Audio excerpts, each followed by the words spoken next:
नाज़रीन کرام، रसूल पाक सल्लल्लाहु अलैहि वसल्लम के तबस्सुम के हवाले से एक वाक़या।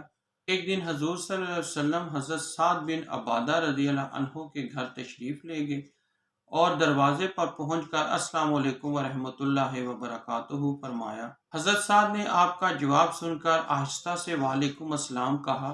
हजूर सल्लल्लाहु अलैहि वसल्लम ने दोबारा अस्सलामु अलैकुम व रहमतुल्लाह कहा। इस मरतबा भी हजरत साद ने आहिस्ता से जवाब दिया। रसूल पाक सल्लल्लाहु अलैहि वसल्लम की आदत मुबारक थी कि जब तक अंदर से जवाब ना आए आप घर के अंदर तशरीफ ना ले जाते थे। तीसरी मरतबा भी आपने अस्सलामु अलैकुम व रहमतुल्लाह कहा। हजरत साद ने आहिस्ता से तीसरी मरतबा भी जवाब दिया।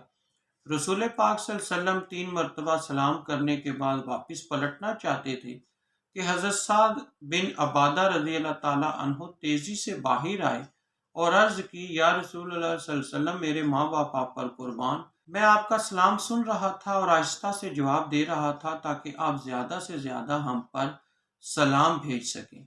रसूल पाक सल्लल्लाहु अलैहि वसल्लम ने अपने इन जानसार सहाबी की ये बात सुनी तो तबस्सुम फरमाया और आपकी मोहब्बत की वजह से तबस्सुम फरमाया। नाज़रीन कराम, उम्मीद है आपको ये वीडियो पसंद आई होगी। हमारी वीडियो को हमारे चैनल को सब्सक्राइब करें। बहुत शुक्रिया। जज़ाकल्लाह।